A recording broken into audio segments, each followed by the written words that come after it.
La parole qui donne la vie éternelle, l'Ascension. Le visage de Lazare et de ses sœurs apparaissent au milieu de tous les serviteurs de Béthanie. Le visage de Jeanne, semblable à une rose sous un voile de pluie. Ceux d'Élise et de Niquée, déjà marqués par l'âge. C'est maintenant la peine qui creuse leurs rides, car c'est toujours une peine pour la créature, même si l'âme jubile à la vue du triomphe du Seigneur.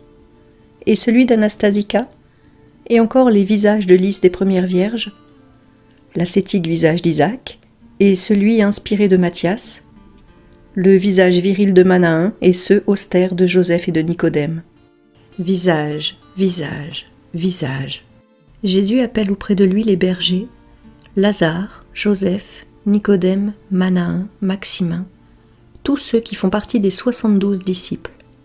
Mais il garde surtout près de lui les bergers pour leur signifier : Venez ici, vous qui vous êtes approchés du Seigneur descendu du ciel, qui vous êtes penchés sur son anéantissement. Venez tout près du Seigneur, qui retourne au ciel, avec vos âmes heureuses de sa glorification. Vous avez mérité cette place, car vous avez su croire malgré les circonstances défavorables, et vous avez su souffrir pour votre foi. Je vous remercie tous de votre amour fidèle. Je vous remercie tous, toi Lazare mon ami, toi Joseph et toi Nicodème, qui avez tant fait preuve de pitié pour le Christ, quand cela pouvait être un grand danger. Toi Manahin, qui as su mépriser les faveurs sordides d'un être immonde pour marcher sur mon chemin. Toi, Étienne, fleur couronnée de justice qui a quitté l'imparfait pour le parfait et qui sera couronnée d'un diadème que tu ne connais pas encore, mais que les anges t'annonceront. Toi, Jean, qui est pour un bref moment mon frère au sein très pur et qui est venu à la lumière plus qu'à la vue. Toi, Nicolas le prosélyte, qui a su me consoler de la douleur des fils de cette nation. Et vous, mes disciples bonnes et plus courageuses dans votre douceur que Judith.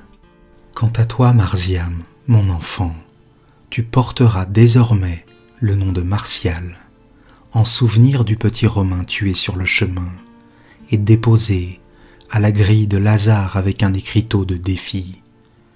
Demande maintenant aux Galiléens de te ressusciter, s'il est le Christ et s'il est vraiment ressuscité.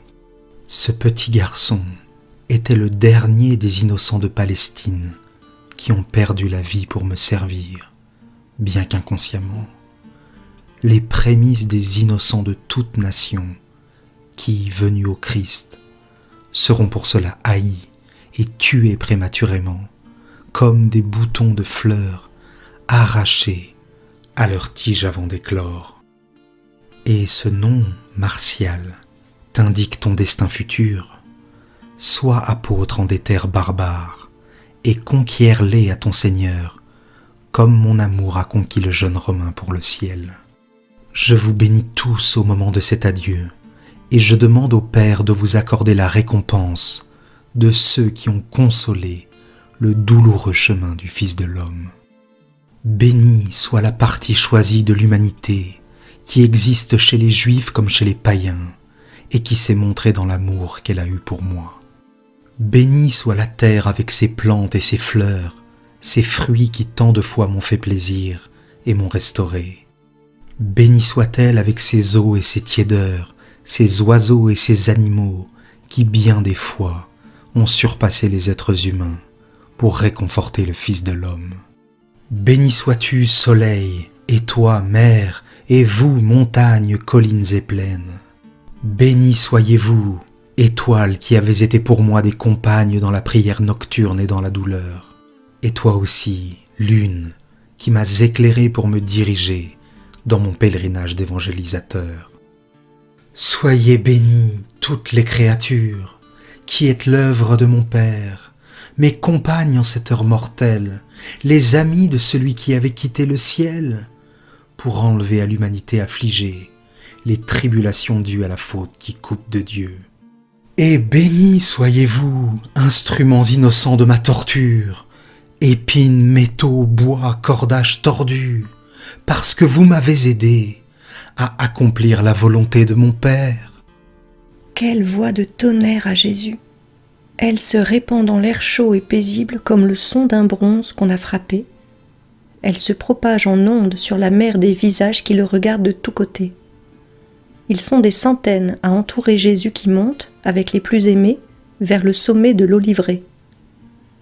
Arrivé près du champ des Galiléens, où il n'y a plus de tente à cette époque entre les deux fêtes, Jésus ordonne aux disciples : « Faites arrêter les gens là où ils se trouvent, puis suivez-moi. » Il gravit encore le sommet le plus haut de la montagne, celle qui est déjà plus proche de Béthanie, qu'elle domine, que de Jérusalem. Sa mère, les apôtres, Lazare, les bergers et Martial se pressent autour de lui. Plus loin, les autres disciples forment un demi-cercle pour tenir en arrière la foule des fidèles. Jésus est debout sur une large pierre qui dépasse un peu, toute blanche au milieu de l'herbe verte d'une clairière. Il est inondé de soleil, ce qui rend son vêtement blanc comme neige et fait briller comme de l'or ses cheveux. Ses yeux brillent d'une lumière divine. Il ouvre les bras en un geste d'étreinte. Il paraît vouloir serrer sur son sein toutes les multitudes de la terre que son esprit voit représentées dans cette foule.